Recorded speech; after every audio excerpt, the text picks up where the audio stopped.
Miss হবে না আপনার পছন্দের টিভি শো। দেখুন জি5 অ্যাপে একদম ফ্রি। তোমার এই মুখটা দেখেও তো আমার রাগ হতে পারে। এই মুখের এত ক্ষমতা নেই। আর তাছাড়া আমার মুখটা দেখার জন্য তো তুমি এত দূর এলে, এসে ফোন করে ডাকলে, সুতরাং আমার মুখটা নয়।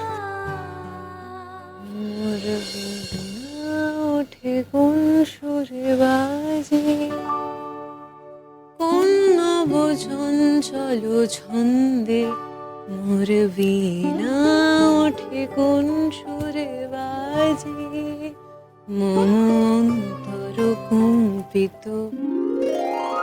কেন আমার অন্তর কম্পিত হবে? কেন কম্পিত হবে আমার অন্তর?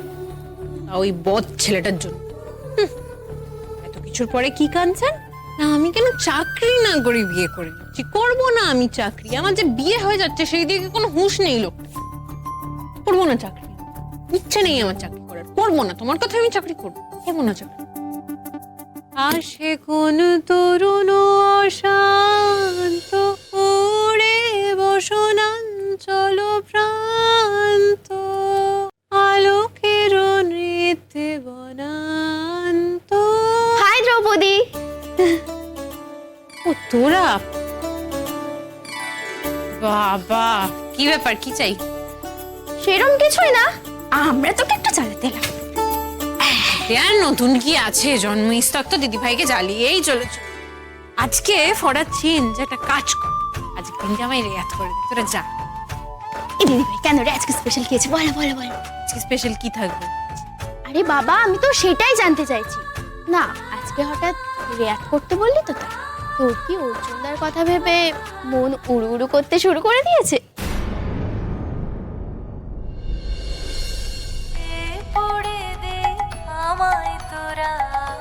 দেখুন মা, দেখুন কি মিষ্টি দেখতে রে মেয়েটাকে। হ্যাঁ ও মা, কি সুন্দর চেহারাটা, আর ঘুরে ঘুরে কেমন নাচছে, ঠিক যেন মনে হচ্ছে ময়ূর পেখম তুলে নাচছে। তবে বলুন মা, আপনার নাতির জন্য কেমন নাত বউ সিলেক্ট করেছি আমরা? সে আর বলতে, আমার খুব পছন্দ হয়েছে। মা দেখুন, দুটো চোখ কিরকম টানা টানা দেবী প্রতিমার মতো। হাসিটা দেখেছেন? হ্যাঁ, ওর হাসি দেখেই বোঝা যায় যে মেয়েটার মনটা ভারী পরিষ্কার। দুটিকে মানাবে খুব ভালো, একেবারে রাজ্যটো। একদম ঠিক বলেছেন মা, একদম ঠিক। ওই যেমন অর্জুনের পাশে একেবারে দ্রৌপদী। এ আবার কি উপমা রে? আরে বাবা, দ্রৌপদীর 5টা বর ছিল। আরে ধুর মা, আমি কি সেরকম বলতে চেয়েছি নাকি? আমি তো বলেছি রূপের কথা। তুমি থামো বাপু, তোমাকে আর কিছু বলতে হবে না। এই রূপক, দেখ না দেখ না, মেয়েটার ছবিটা দেখ একটু। দেখেছি মা, অনেকবার দেখেছি। তোমরা যা শুরু করেছো, এবারে কারোর ওই মেয়েকে দেখতে আর বাকি নেই। একটা কাজ করো, পাড়ায় বেরো, জনে জনে ডেকে ডেকে দেখাও, এই দেখেছো এই মেয়েটাকে আমাদের বাড়ির বউ হতে চলেছে। বাজে না বকে যা এখান থেকে, আমাকে পড়াশোনা করতে যেত। কত যে পড়ছিলি দেখতেই পেলাম, জানলার ধারে রোমান্টিক হয়ে গান গাইছি। মার খাবি কিন্তু কুর্চি, ভীষণ ডেপো হয়ে যাচ্ছিস দিন দিন। এই দিদি ভাই বল না, কার কথা ভাবছিলি? অর্জুনদার কথা? অর্জুনের কথা আমি কেন ভাবতে যাব? আর শোন, আমাকে না দ্রৌপদী বলে ডাকবি না একদম। যা বাবা, অর্জুনের বউ তো দ্রৌপদীই ছিল। অর্জুনের আরো 3জন বউ ছিল, উলুপি, সুভদ্রা এবং চিত্রাঙ্গদা। তার মধ্যে সুভদ্রাকে তুলে নিয়ে এসে বিয়ে করেছিল অর্জুন। ওরা ভাবুক অর্জুনের কথা, আমার ভাবতে বয়ে গেছে। ছেড়েছে, এরা আবার কারা?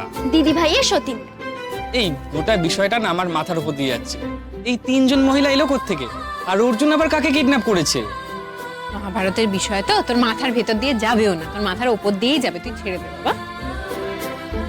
তুই ওর কথা ছাড় তো দিদি ভাই, তুই আমায় বল, তুই কার কথা ভেবে চাঁদের দিকে তাকিয়ে ওরকম রোমান্টিক গান গাইছিলি?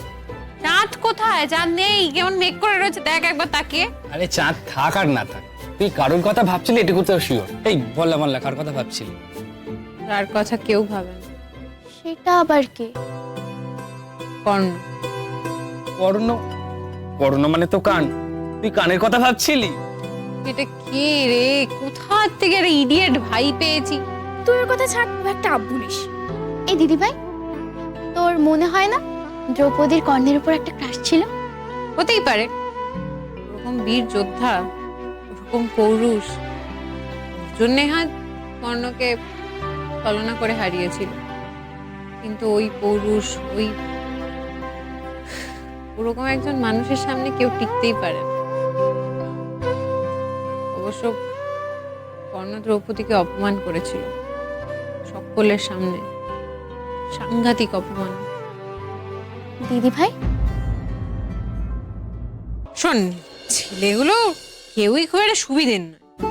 কর্ণ, অর্জুন সবাই এক। I object. তুই থাম। এই দিদি ভাই, তোর জীবনে আবার একটা এরম কর্ণ ঘাপটি মেরে নেই তো? বলে দে বাবা। যদি না বলি, যদি ইচ্ছে করে একটা বিবাহ বিভ্রাট ঘটাই, আর একদম মেইন সময় যখন বিয়েটা ফাইনালি কমপ্লিট হচ্ছে, আমি আমার কর্ণের হাত ধরে, তাহলে কি হবে? এই সত্যি? ধুর, এই দিদি ভাই, দিদি ভাই, বল। আমি কিন্তু রবিবার তোর এই সালোয়ার স্যুটটা পরবো, যেটা জেম্মা তোকে পুজোয় দিয়েছিল না। আরে হ্যাঁ, পড়িস। দরকার হলে আমার বিয়ের বেনারসিটাও আমি তোকে দিয়ে দেবো, তোকে পরিয়ে পাণ্ডবদের সঙ্গে পাঠিয়ে দেবো। তারপর তুই যখন চলে যাবি, তখন আমি পগার কর্ণর সঙ্গে? কর্ণের সঙ্গে। আমি কিন্তু না জেঠুকে বলে দেবো তোরা এসব প্ল্যান করছিস বসে বসে এখানে। এই মাথা মোটাটার সাথে না মজাও করা যায়। এই তুই যা তো যা, বলে দে সবাই কেমন হাসে দেখবি। হাসবে কেন? সত্যি তো দিদিভাই বললো। তুই না আস্ত একদম মাথা মোটা। কি হয়েছে? আমি মাথা মোটা? মাথা মোটা, গাধা, সবকিছু। শোন, একদম বাজে কথা বলবি। আমি কোনো বাজে কথা বলছি না, যেটা সত্যি আমি সেটাই।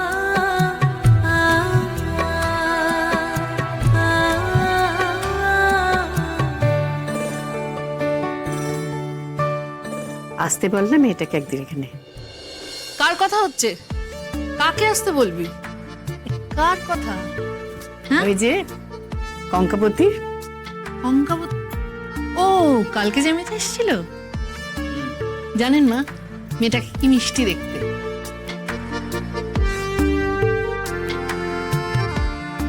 হ্যাঁ, দেখতেই যা মিষ্টি, এমনিতে তো লঙ্কার মতো ঝাল। এই চুপ, বাজে কথা বলিস না তো। তুই ঝাল, ও ঝাল হতে যাবে কেন? কি মিষ্টি করে রিকোয়েস্ট করছিল ওকে যাওয়ার জন্যে, আর ও টাকস টাকস করে কথা শোনাচ্ছিল। হ্যাঁ, তোমরা তো সব ঝাল আমার মধ্যেই দেখতে পাও। হ্যাঁ, পাবো তো। জানেন মা, কালকে আপনার নাতি যা দৌড় বাড়াচ্ছিল না। আচ্ছা, ছোট ছোট ছেলে মেয়েগুলো এসছে, মানে বিপদে পড়ে এসছে তো ওর কাছে, যাতে একটু ও গান গায়। কিছুতেই গাইবে না সে। এই ভালো গান গাস বলে এত দেমক কেন তো? আমি আর একজনকেও চিনি, জানো তো, যার গানের গলা আমার থেকে অনেক ভালো, কিন্তু তাকে হাতে পায়ে ধরলেও সে গান গাইতে চায় না।